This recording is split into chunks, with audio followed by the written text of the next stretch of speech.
Gudlavalleru engineering కాలేజీలోని girls బాత్రూంలో secret కెమెరాల వివాదం సంచలనంగా మారింది. ఇప్పుడు ఆంధ్రప్రదేశ్ ప్రభుత్వం ఈ కేసును సీరియస్గా తీసుకుంది. కేసు దర్యాప్తు ప్రారంభం కాకముందే సంచలన విషయాలు వెలుగులోకి వస్తున్నాయి.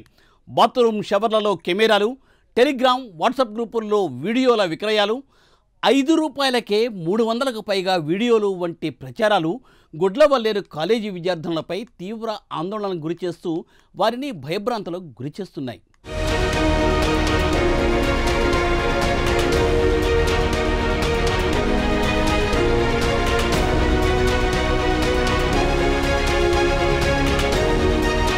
తెలుగు రాష్ట్రాల్లోనే కాదు దేశవ్యాప్తంగా గుడ్లవల్లేరు ఘటన సంచలనంగా మారింది. ఈ వివాదం లోతులకు వెళ్లే కొద్దీ కళ్లు బయర్లు కమ్మే అంశాలు వెలుగులోకి వస్తున్నాయి. బాత్రూమ్ షవర్లలో సీక్రెట్ కెమెరాలను పెట్టారంటూ విద్యార్థినులు ఆరోపిస్తున్నారు.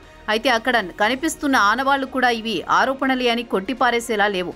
మహిళా కానిస్టేబుల్ బాత్రూముల్లోని షవర్లను పరిశీలించగా వాటికి పెట్టే క్లిప్ ఓపెన్ చేసి ఉన్నాయి.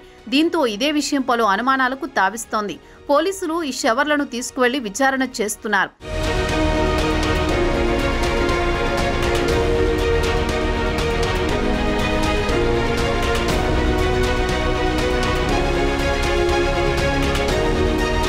షవర్లలో కెమెరాల అంశమే సంచలనంగా మారితే దానికి మించిన మరో విషయం కూడా ఇప్పుడు విద్యార్థులను ఆందోళనకు గురి చేస్తోంది.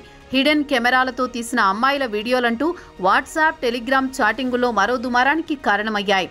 Gudlavalleru college video leak engineering పేరుతో వాట్సాప్, టెలిగ్రామ్ గ్రూప్ క్రియేట్ చేశారు.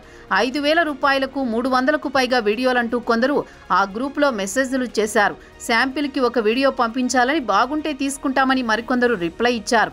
ఈ చాటింగ్ కూడా సోషల్ మీడియాలో వైరల్ అవుతున్నాయి. మొత్తం 2 గ్రూపుల్లో ఒకదానిలో 1169 మంది, మరో గ్రూపులో 1554 మంది ఉన్నారు. దీంతో వీరందరికీ వీడియోలు చేరాయా అనే భయం కూడా విద్యార్థులను వెంటాడుతోంది.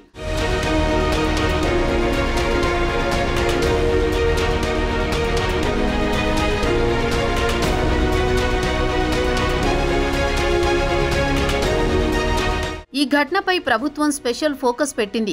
2 కమిటీలతో అధికారులు దర్యాప్తునకు ప్రారంభించారు. పోలీసులు సాంకేతిక బృందంతో కలిసి కెమెరాలు ఉన్నాయా అనే దానిపై విచారిస్తున్నారు. గుడివాడ సిసిఎస్ సిఐ రమణమ్మ, సాంకేతిక విభాగం ఎస్ఐ మాధురి, మరో 3 కానిస్టేబుళ్లతో కమిటీ వేశారు. ఈ కమిటీ త్వరలో నివేదిక ఇస్తుంది. ఈ ఘటనకు కారణమని అనుమానిస్తున్న విజయ్ అనే స్టూడెంట్ను పోలీసులు అదుపులోకి తీసుకుని విచారిస్తున్నారు.